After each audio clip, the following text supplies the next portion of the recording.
Happy birthday to Coco. Here we are. It's Parallel Frequencies. It's Coco's birthday. Happy birthday, Coco.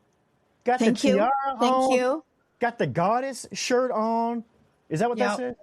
Goddess vibes only. Not the I'm a freak shirt. You don't have that one yet. Not yet. That's coming. And the freaks and goblins and goddess, they're all in the same energy for me. You can be a goblin or a goddess at any point in time. So freaks and goblins. Can you be both at the same time? Is that what you're saying? Why not? I think mythology supports that theory. I think there are plenty of goddesses that are also goblins. I can see that. So what does a goblin get for their birthday? What did you that would be like the PJs and the slippers and the face masks and the staying at home, and that would be the goblin era. And then goddess would be the frilly dresses and the going all out. Okay. You need both. You can't have one without the other. That's my theory. I get that. I could see how that would be an issue. I think I've got what we could chip together and get you the best birthday present that I could find for you. But it's going to cost a little bit of money. Let me show you what I found. Okay. And see what you think, because the rhino, the butt birth rhino from Ace Ventura When Nature Calls is up for auction, okay? Would you be interested? There it is. Would you be interested in this? It's $4,000 to $8,000 is what they're saying, but I'm seeing it all now. Having my re-birthday party, and this would be my grand entrance into the moment, right? The dance floor or whatever. They bring out the rhino, and then here comes Courtney, just out into the world. Here I am. No, I'm all for this. I just don't have $8,000, but I think the freaks could probably, if the freaks bought enough I'm a freak shirts, we could probably get this butt rhino. Yeah. Do we have a buy me a coffee button? Because if we don't, we need one. We got one of those. If you can't afford a rhino and you want to just treat me to a coffee, I will take that. We do. Ridethewave.media. That's our big main website. That's the umbrella. You can find everything under, and there's a little buy me a coffee in the bottom left corner, I believe. Yeah, and then we'll give you a shout out, right? If you buy me a coffee, I'll shout you out on the show. Why not? If they buy us this butt rhino from Ace Ventura, we'll do more than that. We're going to have the rebirth of Coco. What else could we want? Then we have to plan a whole event. We got to get everybody out. Astrology wise, I'm a Pisces, right? This is my birthday. Yeah. But I'm also a Leo, my moon sign. And so there's something about being a Leo that you just kind of want that attention. You want that. It's all about me a little bit. And I have not been in that space for that is not like me, but I'm starting to own it. That audacity, New Year's, right? My word for this year, audacity. I'm going to have the audacity to pretend like I deserve that kind of attention. So why not? You want to talk about the audacity. Today's show for Wistful Wednesday, these women had audacity. They were the epitome of audacity. They were the beginners of probably some of this audacity. And we're talking about the Golden Girls. I love this show. I think this is one of the greatest shows of all time. And if on paper, this show should not have worked. You got 4 old ladies in the house, and that's it. Yeah. You think about that. Like past the prime of what most people think of as, for lack of a better term, I'm just going to say sexually attractive. Yeah. But hey, Betty White, I'm going to tell you right now, Betty White was sexually attracted to the day she died, and she was, 99? So, right? Let's that woman can get it. Oh, yeah. You said it, not me, right there. You said it. I was going to say that, but you said that. So let's make sure. But in Hollywood and TV and what we know about it is most male executives making decisions on shows are going to be like, nobody's going to want to see these past their prime women. Yeah. And that's not true. That's what I'm saying. So for this to get greenlit on paper, somebody believed in this or somebody wasn't paying attention, because there's no way in the 80s and all that, you would have had people looked at on paper, 4 old ladies going to be living in a house, and that's about it. Nobody would have said yes to that. But You know what we worked. call that premise now in today's day and age? And I've heard enough women say this that I can confidently say that it's a large population of women. The premise of this show is now called goals. That's it right there. All of us are like, loved it. when our husbands drop dead, or whatever happens to them, whatever happens to make us single again, we'll go, let's find our 3 besties and room up together. That sounds like the best idea for our golden years. I mean, they put 4 women over 50 at the center of a primetime network show in 1985. No The year I was husband. born, by the way. Yeah. Oh, yeah, there you go. Wow, look at that. I wonder if it came out today on your birthday. That'd be cool. We'll have to look into that. But they didn't have So husbands, cool. no men, no husbands anchoring the story, no aging gracefully subplot, no tragic backstory, pity parade. It was just them living, dating, arguing, eating cheesecake at 2 a.m. like philosophers in a nightgown. That's Goals. radical.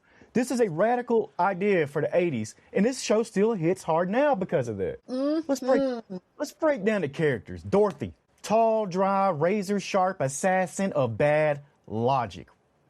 Blanche, a walking perfume ad for desire, confidence, and southern audacity. There's that word for you.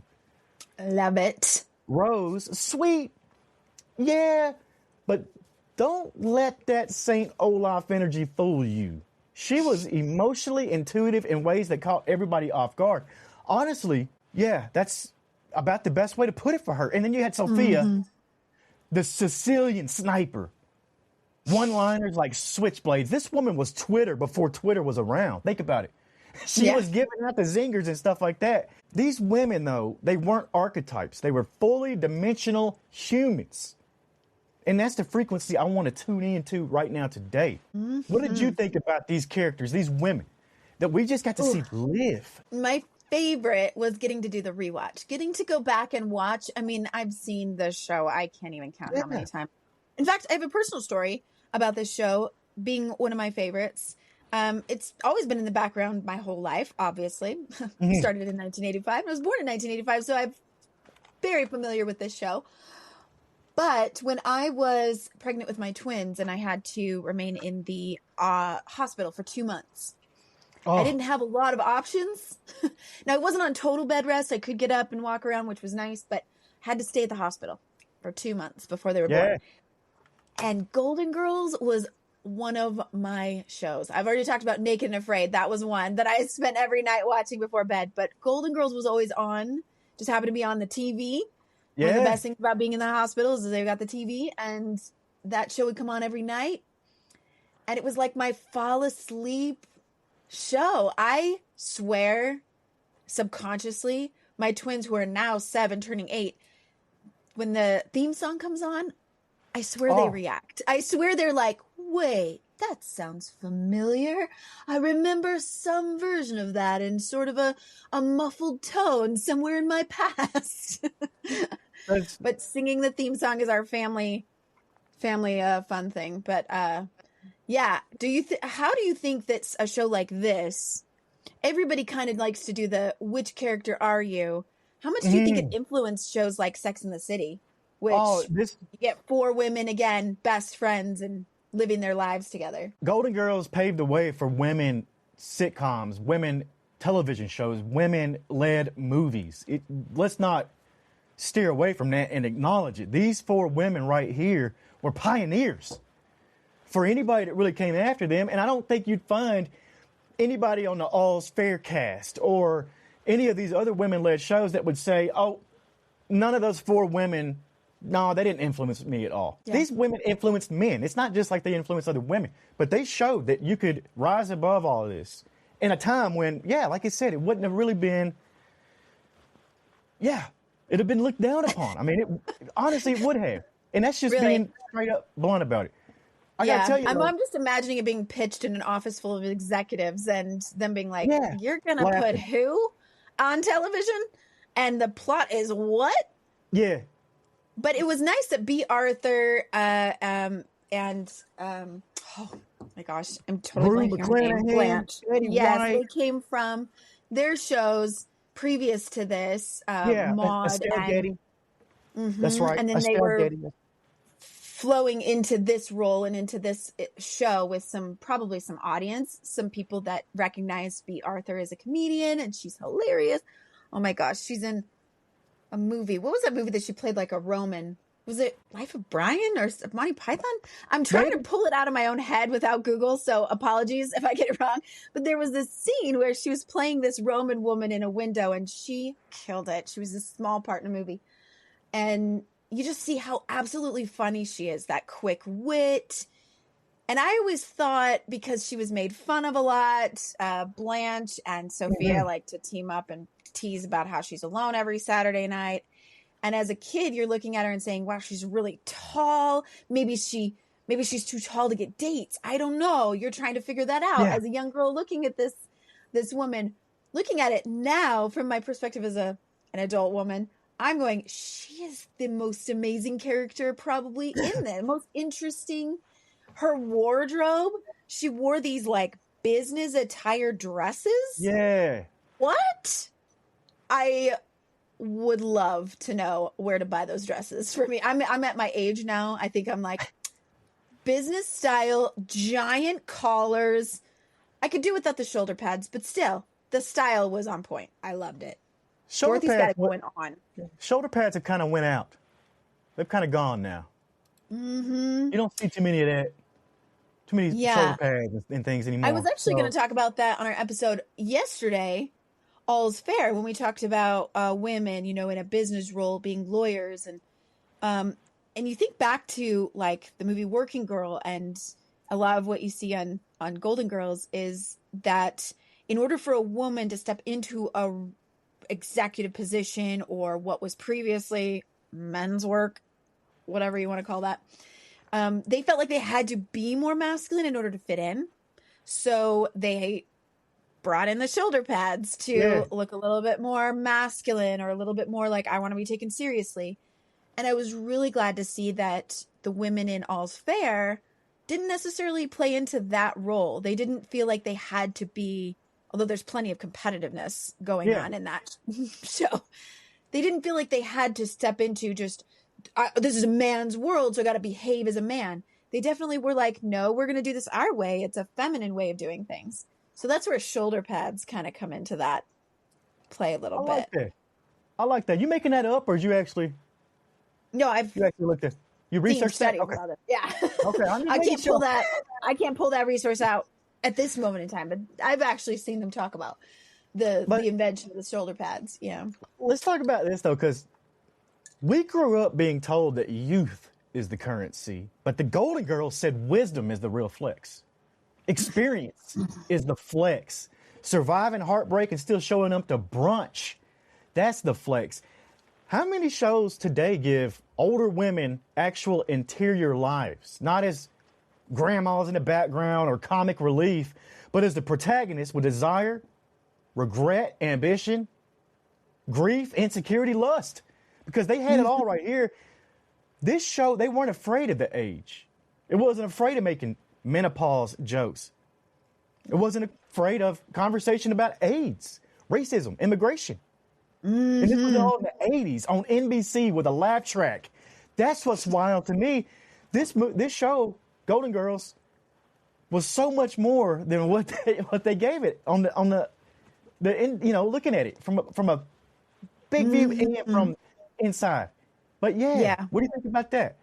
The main characters didn't necessarily have to know it all or be not racist or not prejudiced or not, we were learning these lessons along with them. I am recalling one episode where they were trying to find a lottery ticket in a jacket that had been donated to the homeless. And so they had to pretend they needed to stay in the shelter for the night, which, I mean, in reality, showing up right before the doors close and saying, oh, we need a bed, probably not realistic.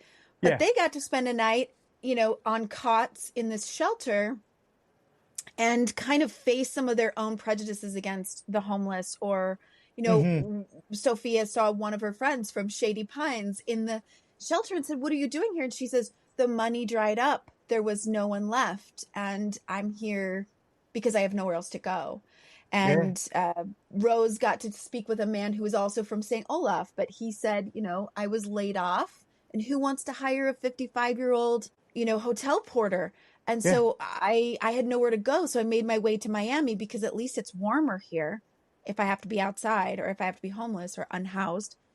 In the show, it was still being used as homeless was the word they were using. We don't use that term currently, but it gave everybody a chance to look face to face with these people. And instead of thinking of them as, those people that we do charity events for and we get the money and we hope they get their lives together.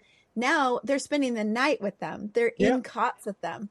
And it was a really powerful episode because by the end they find their lottery ticket that was $10,000. And I teared up a little bit as they handed the ticket over to the pastor running the shelter and said, "Here you go." Yeah. So sweet. Lots of powerful moments like that. This show was deep. It really was deep. It wasn't, all romance or a love story. It was friendship. Or quick wit. Really. Yeah, or quick. It was more about the friendship and the chosen family that we have and how we interact with those people and how they live. And they didn't always agree. That's the best part. They never, I don't know if they ever agreed, some of them. But yeah, plenty of bickering and teasing and pointing out each other's flaws and keeping each other humble, I'm sure, especially in Blanche's case, where she believed herself to be younger and beautiful and more of everything. And then there were moments where they're like, "Hey," I love the moment when Dorothy tells her to look down on a mirror. Yeah. And she's like, "Have you ever looked down at a mirror?" And she's like, "What are you talking about? I don't know what that means." And then she does, and she goes, "Do that." Why would you do that to yourself?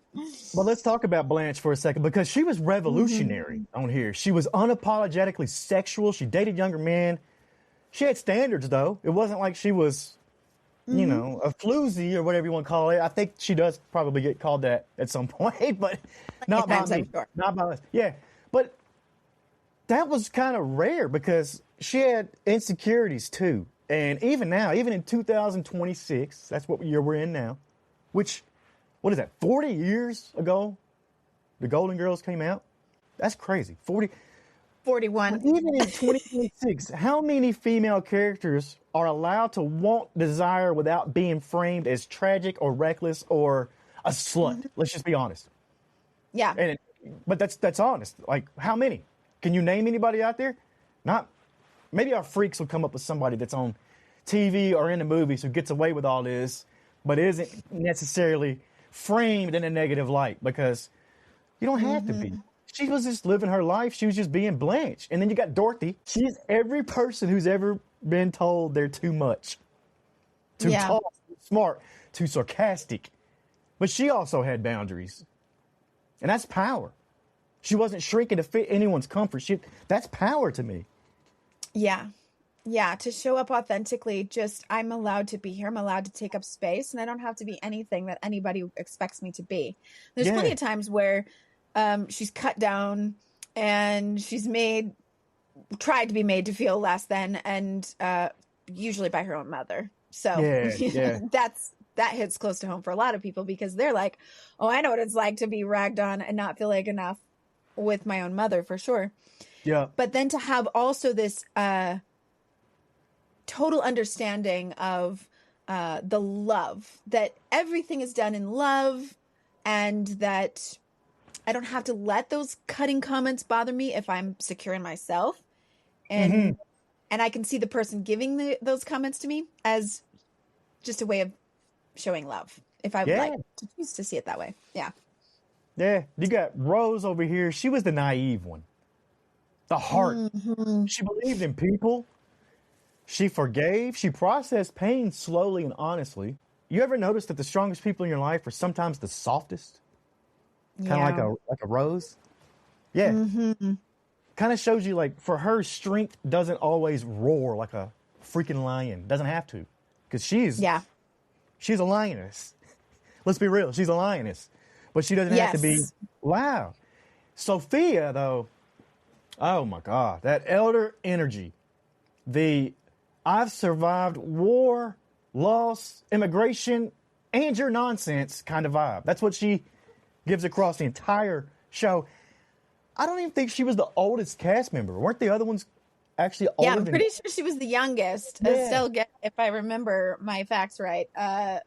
She, yeah, to be so cuttingly honest Yeah. is something I aspire to be okay with. Like, and I think to myself, well, maybe when I'm that age, I won't care as much and I'll be able to say whatever I think. And it'll be more in the entertainment of myself than in the purpose of making my point across to someone else. Because I Yeah. always felt like Sophia wasn't saying what she was saying to change anyone else's mind or to make them listen to her or to make herself more important to them. She literally lived like she was just there to have the best time she could have Yep. and enjoy herself. I would love that kind of energy. She said the things that nobody else would.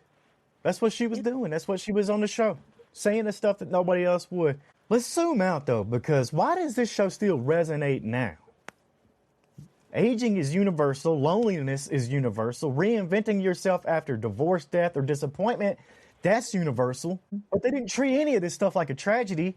They just treated it like it was like the next chapter of their life. Like it wasn't ever really doom and gloom. You know what I mean? Like they went through some rough shit, but it wasn't ever... Sure, they had their moments, but it wasn't the drag you down type. So what is it? Is it those things because they are universal? They transcend time. Am I right? Mm-hmm. I think so. I mean, even like you said, the topics that they brought up, it kind of shows that every new generation coming into their golden years has to be willing to be wrong.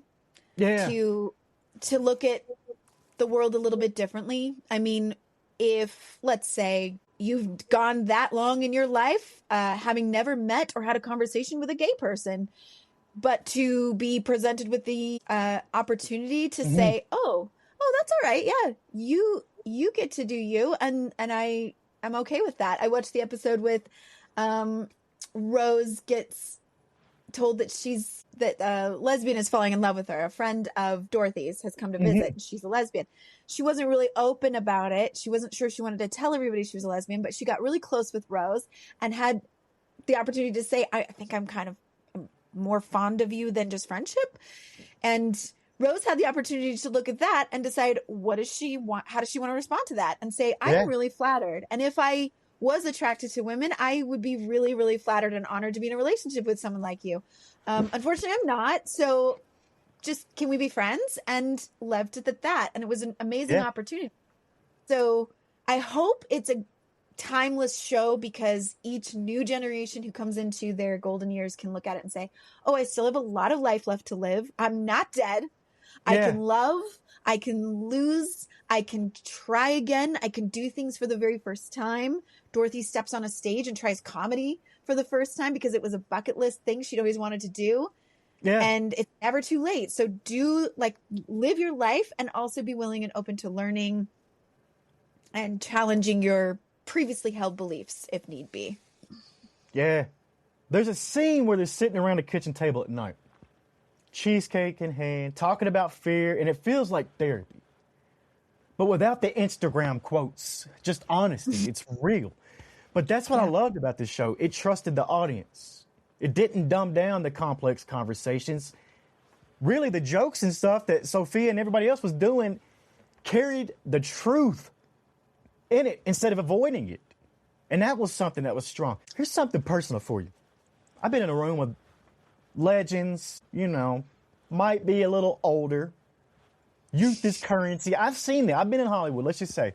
But there's something grounded about a show like this that says your value doesn't expire because they got older or they're retired. That's the frequency right there.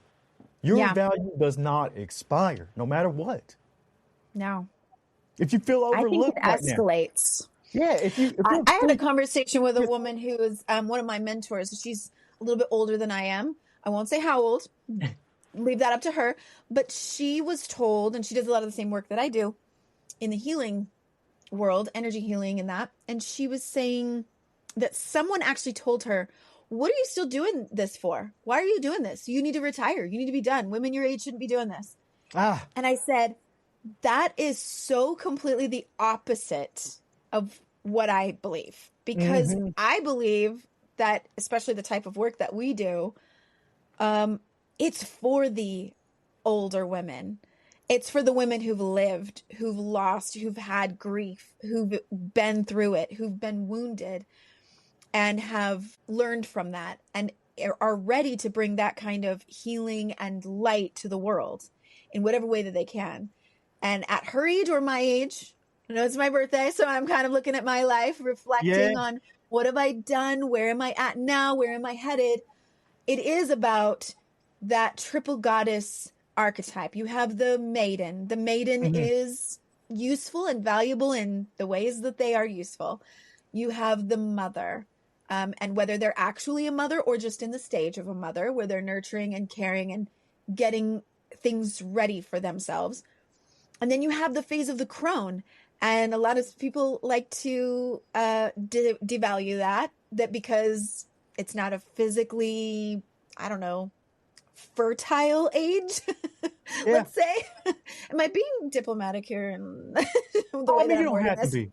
You don't have to be. Just be real. Be honest. Yeah. So what the executive types might call effable. Yeah, if there that you go. is a more, So you get that sort of feeling from the Golden Girls. And I do love the phrase that you said just earlier, the chosen family. Yeah. Because you'll notice in this show that there are a lot of scenes where they're sitting around that table or they're sitting on that, what is it, like a bamboo couch, coral colored couch, the aesthetics being very 80s and Miami. It's just iconic. But they're sitting around together having meals and conversations as they're growing more and more each other's family. You don't see a whole lot of their families. I mean, they've got children and they've got ex-spouses and you would think that at that age they'd be gathering their own family and their own kids a lot more. But maybe that's just not the case. Maybe they're spread out all over the country. They come in and out once in a while when they need a little something in their scene writing. They're like, we're going to have someone visit. We're going to have this happen. Or Blanche's daughter is having a baby. We're going to pop them in. So they kind of come in and out, but they aren't like a prevalent part of their lives. Each other, these Golden Girls,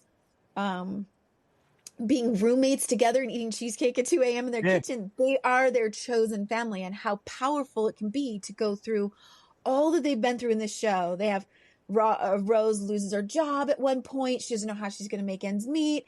Dorothy's ex-husband Stan is in and out being a jerk, and we love to hate him.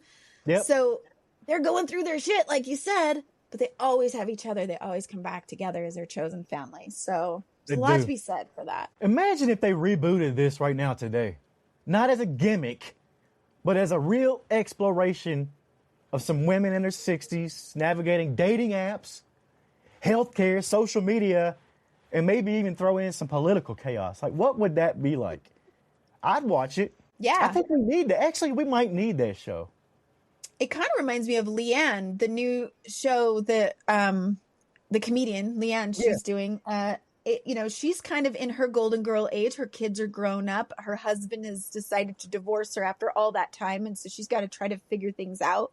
So you got to think that that's probably an inspired show. But I'd love to see a remake of the Golden Girls, maybe a little darker, maybe not quite so sitcom. I'd love to see the humor. I'd love to keep the humor in there, but just something with a little more to it. We've got shows like It's Always Sunny in Philadelphia that are dark but funny, but don't have the laugh track. Maybe it's something similar to that style. Maybe we could see. Maybe. I like that. I like that idea. But who would you? We're not going to answer this right now. But freaks out there, how about that? Oh, yeah. Who would you I would need some more it? time. I want to know what people think. Freaks, I want to know who would you cast? And even if it was like not in the same characters, but reinventing, new characters, or, what would the dynamic look like if you had 4 individuals you would choose to be the Golden Girls? I would love to hear your ideas. Yeah, I wanted to know what those are. That's it, though, for this episode of Parallel Frequencies with Just Blane and the birthday girl, Coco. I thought we were going to get you out here. We were going to get you out here early today for your birthday, but I think we went longer than normal. So even better. What's going on for the birthday party tonight? Anything? What time am I supposed to be there? Usually on my birthday, we're all too busy doing our regular stuff, whatever it is our daily lives has. But you know what I love to do on my birthday, no matter what? I always wear a tiara all day. I love that. I just celebrate myself. And I love to go to the toy store and buy my inner child a toy that I would love. Like, I'm an adult with money now, right? Oh. But I could buy whatever toy I want for my birthday. It's my favorite thing to do. When are you going? Are you going to the toy store today then? What are you going to get? I have no idea. I'll decide when I get there. But it's just that feeling like when you were a kid, if you had been told as a kid that you were brought into a toy store and said, pick something out, that just brings me so much joy. All right. Relive it all over again. There it is, freaks. There's your tease for tomorrow. Coco's going to bring her toy, whatever she gets. We're going to see what that is. Yeah. And it will be Trailer Park Thursday, which means I'll break out the cowboy hat. We'll get the podcast trailers rocking. We'll talk about Joe Bob a little bit tomorrow, too, because I got some concerns about Joe Bob. So I'm going to have to bring those up on the show. Yeah, okay. Yeah. But until then, we'll see you next time. Parallel Frequencies with Just Blane and Coco. See you on the other side.